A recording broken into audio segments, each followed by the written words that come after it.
They always live like that, like Akkar and Chakkar. Right? Next performance. Before that, I would like to invite a very respected, very hard worker, very dedicated worker, and since last many years he has been working in the world of education, and he has proved himself. એને પોતાની જાતને શિક્ષણ જગતમાં એક વિશેષ વ્યક્તિ તરીકે સાબિત કરી દીધી. પોતાના એક ભવિષ્યના શ્રેષ્ઠ વિઝનને ધ્યાનમાં રાખી અને એ માણસે જબરદસ્ત સંઘર્ષ કરી અને શૈક્ષણિક સંકુલ ઊભું કર્યું, વર્ષો થયા, અનુભવ મેળવ્યો અને ખૂબ સફળતાપૂર્વક આજે કેશોદમાં એ ઓમ એજ્યુકેશન સેન્ટર ચલાવી રહ્યા છે, એકેડમી ચલાવી રહ્યા છે. તો એમનો અનુભવ, એમનો સંઘર્ષ એના શબ્દો દ્વારા જે છે એ ચોક્કસ આપણા સુધી પહોંચવો જોઈએ. કારણ કે કોઈ પણ વસ્તુ સફળતાના રૂપમાં ત્યારે જ આવે છે કે જ્યારે એમાં સંઘર્ષના બી, સંઘર્ષના ખાડા બહુ ઊંડા હોય. સફળતા જે સરળતાથી મળી જાય ને એ સફળતાનું મૂલ્ય સમજાતું નથી. એ સફળતા લાંબી ટકતી નથી. એ સફળતા લોકો સુધી પહોંચતી નથી. પણ જ્યારે તમારી અંદર એક સકારાત્મક ભાવ હોય, કંઈક કરી છૂટવાની તમન્ના હોય, આવનારી પેઢી માટે થઈને શ્રેષ્ઠ વિઝન, ઊંચા વિચારો રાખ્યા હોય, ત્યારે એક એવા વ્યક્તિત્વનું નિર્માણ થાય જેને આપણે પ્રોફેસર રામ કહી શકીએ, કે જે આપણી ઓમ એજ્યુકેશન એકેડમીના મૂલાધાર સ્તંભ છે.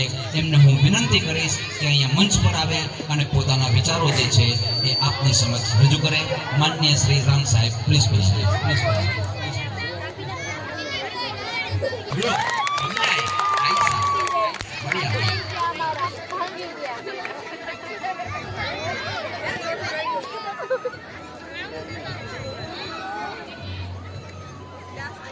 सभी पेरेंट्स को नमस्कार. छोटे राम सरकार.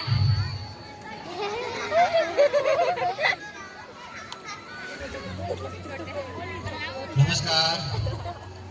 અત્રે ઉપસ્થિત મહેમાનો, વાલીશ્રીઓ, વિદ્યાર્થી મિત્રો તેમજ બધા પરિચિત બહેનો ભાઈઓ નું આરબી રામ એજ્યુકેશન સિસ્ટમ વતી અને સમગ્ર શાળા પરિવાર વતી હું સ્વાગત કરું છું અને તમારા બધાના ચરણોમાં હું તમને પ્રણામ કરું છું.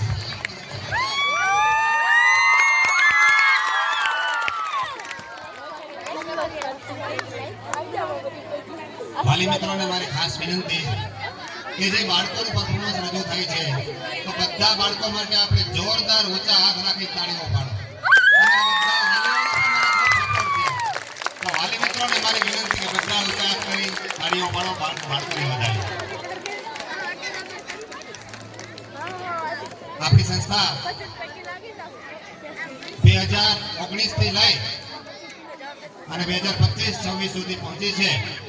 તેમાં ઘણા વાલી મિત્રોનો, અમારા સ્ટાફ મિત્રોનો ઘણો બધો ખૂબ સપોર્ટ રહ્યો છે.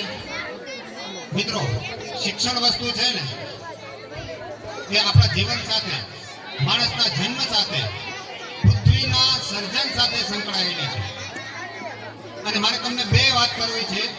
એ પહેલા હું દરેક વાલી મિત્રોને એક વિનંતી કરીશ કે આપણે ટૂંક સમયમાં કાર્યક્રમ પૂર્ણ થશે. નાસ્તા પાણીની પણ વ્યવસ્થા રાખેલી છે.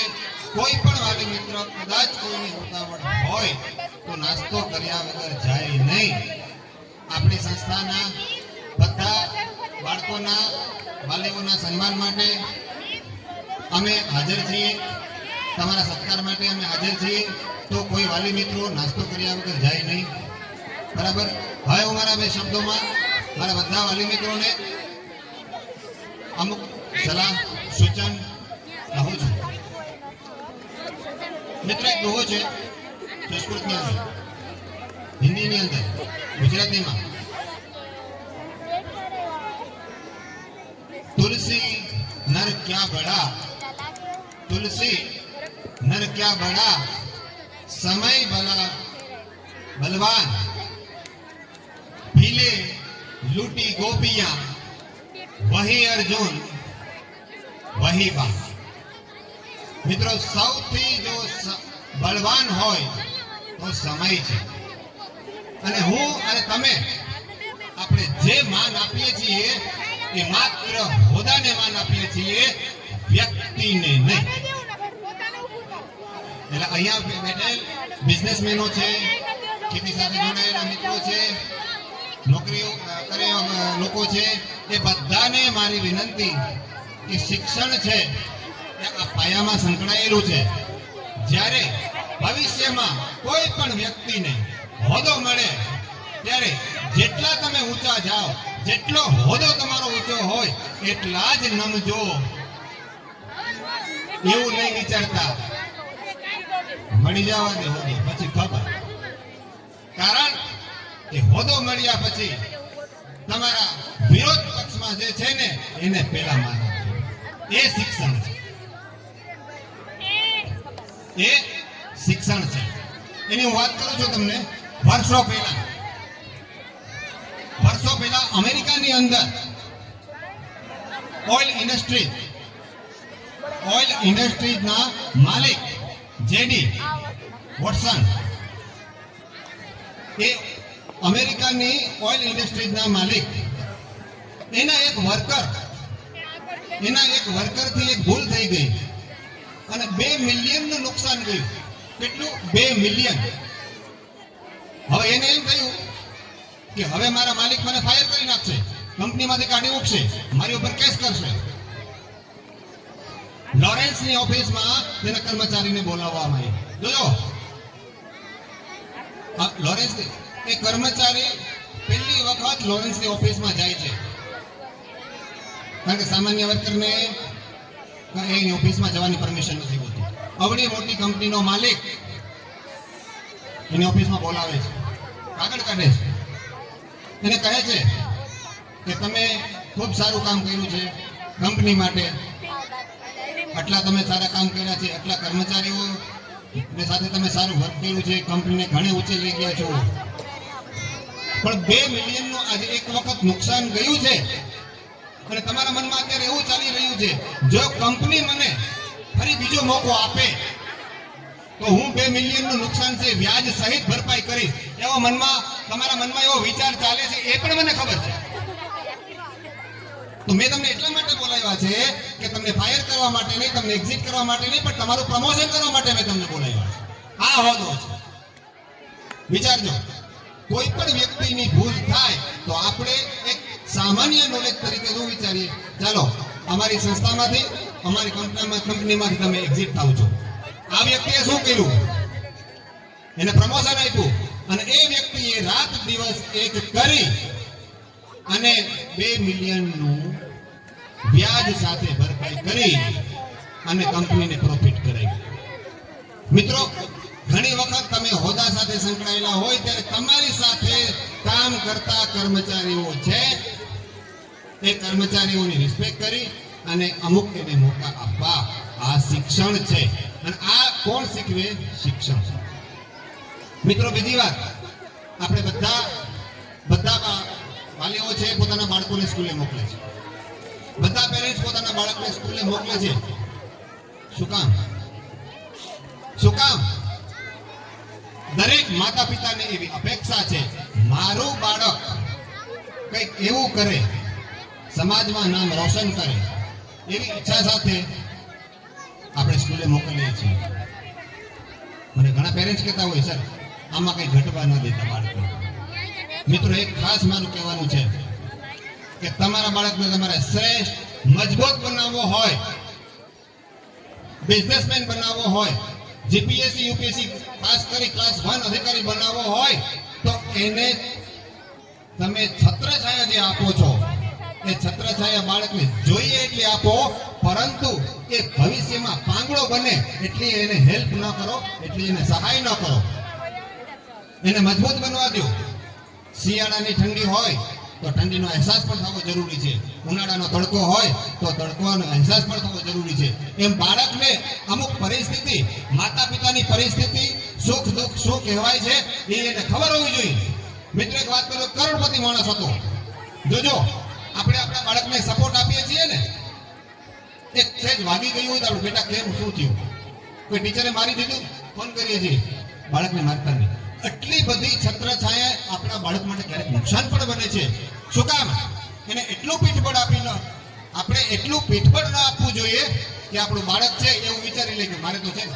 મોટા ભાગે આપણે એમ કહેતા હોય ભાઈ ભણે એટલું ભણાવો, આપણા બાપાને 10 વીઘા જમીન છે, ખરોડીને ખાય, આવું વિચારીએ છીએ. આપણે ઘણું બધું છે નહીં, રોટલા તો બધાય ના નીકળે છે, પણ તમે શું કામે ભણાવો છો? એક શ્રેષ્ઠ રાષ્ટ્રનો શ્રેષ્ઠ ઇન્સાન, રાષ્ટ્રનો શ્રેષ્ઠ માણસ બનવા માટે અને કંઈક નવું કરવા માટે બાળકને આપણે ભણવા મોકલીએ છીએ. બીજી વાત, હું તમને પીઠબળ કેવી રીતે આપવું અને કેવી રીતે એને સપોર્ટ આપવો એનું ઉદાહરણ આપું છું. એક કરોડપતિ માણસ હતો, એક કરોડપતિ માણસ હતો, એ પોતાની કાર લઈ અને ગેટ ઉપર ગયો. એ ગેટની આગળ એક કપડા વિનાનો એક ભિખારી, અતિ ઠંડી હતી, ઠંડી કડકડતી હતી, એ ભિખારી છે એ ધ્રુજતો હતો. પેલા કરોડપતિ માણસે પોતાની ગાડીમાંથી ઉતરી અને માણસને કીધું કે ભાઈ કેમ ધ્રુજે છે? કપડા નથી તો કપડા નથી તો ક્યાંક નોકરી કરી લે, આમ ભીખ માંગવાથી શું થશે? તો કે હું ભણેલો છું, નોકરી નથી મળતી. તો કે ઉભો રે, હું મારા મહેલમાં જઈ અને ગરમ સાલ તારા માટે લઈ આવું. નહીં, અરે એમને આટલી ઠંડીમાં કપડા વગર નહીં, હું તને ગરમ સાલ લઈને આપું.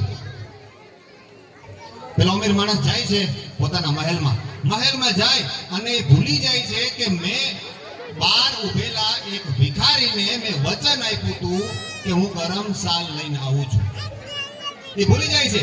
સવાર થાય છે, પોતે ગેટની બહાર નીકળે છે, પેલો ભિખારી મૃત્યુ થયેલો, લાશ પડેલી ડેલાની પોતાના ગેટની આગળ ભિખારી મૃત્યુ પામ્યો હોય છે. પેલો જોવે છે, ઓહ આ તો હું ભૂલી ગયો હતો, મેં આને કીધું હતું કે હું તને ગરમ સાલ આપીશ.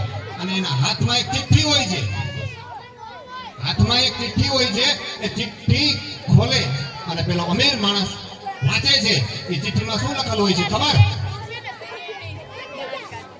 કે તમે મને ખોટો દિલાસો આપીને ગયા છો, તમે મને ખોટો દિલાસો આપીને ગયા છો, અને એટલે મારું મૃત્યુ થાય છે. કારણ કે જો તમે મને એમ ન કીધું હોત ને કે હું ગરમ સાલ લઈને આપીશ તો હું મરે જ નહીં. હવે તો વર્ષોથી હું કપડા વગરની ઠંડી સહન કરતો આવું છું, મારું મૃત્યુ થતું નથી, પણ આજે મને આશા બંધાઈ ગઈ કે મને ગરમ સાલ આવશે, ગરમ સાલ આવશે, ગરમ સાલ આવશે. એ આશામાં મારું શરીર ઠંડી સામે લડવાનું બંધ કરી દીધું અને મારું હૃદય બંધ થઈ ગયું. આશામાં મિત્રો, કોઈને પ્રોમિસ અને વચન આપતા પહેલા ખાસ ધ્યાન રાખવું. એક એવી રીતે તમારા બાળકને કે કોઈ અન્ય વ્યક્તિ એવો સહારો ન આપો કે જે લડવાનું ભૂલી જાય, જે લડત આપવાનું ભૂલી જાય. કારણ કે દુનિયાનો કોઈ પણ માણસ જ્યારે એ લડત આપવાનું બંધ કરશે, એ દિવસથી, એ સમયથી, એ સેકન્ડથી એનું મૃત્યુ નિશ્ચિત છે. પછી એ જીવિત હશે તો પણ, પછી એ ખેડૂત હોય, કોઈ નોકરિયાત હોય કે કોઈ બિઝનેસમેન હોય. મિત્રો, જેવડો વ્યક્તિ, જેવડો એનો બિઝનેસ, એવડી એની સમસ્યા હશે. અને જેવડું મોટું તમારું સપનું હશે, એવડી જ મોટી સમસ્યા હશે. જેવડું મોટું સપનું તમારું હશે, એવડી જ સમસ્યા હશે. ક્લાસ 1 અધિકારી તમારા બાળકને બનાવવો હોય તો રાત દિવસ મહેનત કરવી પડે બાળક પાસે, રાત દિવસ. એક સામાન્ય પ્યોન બનાવવો હોય તો પણ મહેનત કરાવવી પડે. આપણે સપના મોટા જોવા છે બાળકના, તો રાત દિવસ મહેનત કરાવો બાળક પાસે. બીજી વાત, એને મહેનત માટે તૈયાર કરો. તમારા બાળકને મહેનત માટે તૈયાર કરો, એને જોઈએ આપો, માગે એ નહીં. કારણ કે અત્યારે બાળકો સૌથી વધુ માગે છે મોબાઈલ, સૌથી વધુ મોબાઈલ માગે છે. અને એ મોબાઈલ દૂષિત છે. અત્યારે આપણા યુવા વર્ગમાં, બાળકોમાં આપણું બિઝનેસ અને નોકરી સૌથી વધુ જો નુકસાનકારક હોય તો મોબાઈલ. અને અહીંયા બહેનો બેઠા છે, મારી ખાસ વિનંતી, આપણા દીકરા દીકરીઓ પાસે મોબાઈલ છે, નો ડાઉટ, પણ તમારો અધિકાર છે, તમારા દીકરા અને દીકરી પાસે મોબાઈલ છે, દૂર જઈને વાત કરે છે, તમારી સામે વાત નથી કરતા, અલગ પાસવર્ડ રાખે છે. માતા પિતાનો અધિકાર છે એની પર શંકા કરવાનો. એની તપાસ કરો, એની સંગત કેવી છે, એના મિત્ર કેવા છે. ક્યાંક આપણું બાળક બીજે રસ્તે તો નથી જઈ રહ્યું. મિત્રો, 15 વર્ષથી લઈ અને 30 વર્ષ સુધીની ઉંમર એવી છે જેની અંદર હું અને તમે પસાર થઈ ગયા છીએ, જ્યારે બાળકનું પોતાનું માઇન્ડ પોતાના કંટ્રોલમાં નથી હોતું. એ સમયે એના સારા ગુરુ અને સારા માતા પિતા એ જ બાળકને આગળ વધારી શકશે.